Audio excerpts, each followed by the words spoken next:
What's up guys, welcome to my channel. This is Masi. This video I want to show you how to simplify radical expressions. So we have square root of 147 m to the power of 7 times n to the power of 11. So separate them first.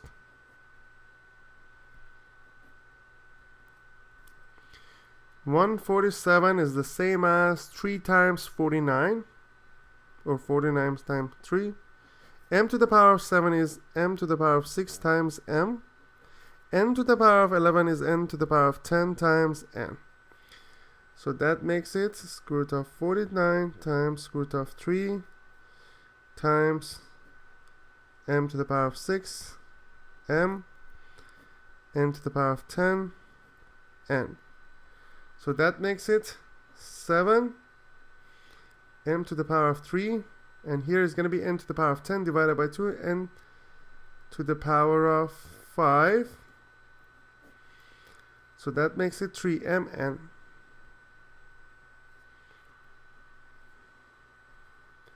That's the final answer. Next example.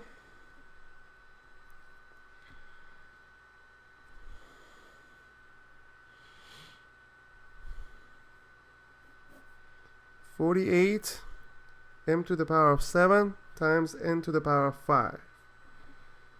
For the answer,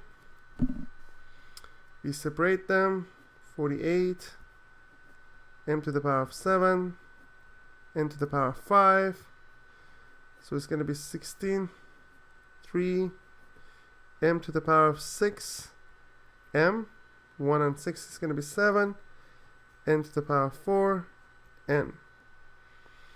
That's going to be 4m cubed n squared 3mn, square root of 3mn. Basically, you multiply all these 3.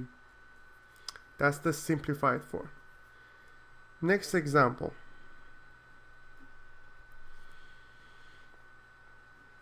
Square root of 75 r to the power of 13 s to the power of 9.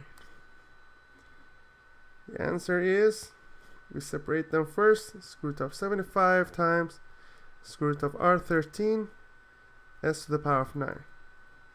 That makes it 25 times 3 r to the power of 12 times r s to the power of 8 times s. This part, 5 squared, square root of 5 squared is just going to be 5. R to the power of 12 divided by 2 is going to be r to the power of 6. S to the power of 8 divided by 2 is going to be 4. So that makes it 3 times r times s. That's the final answer. I hope you enjoyed this video. Please leave me a comment if you have any question, and I'll get back to you as soon as possible. And please don't forget to subscribe this channel. Thank you.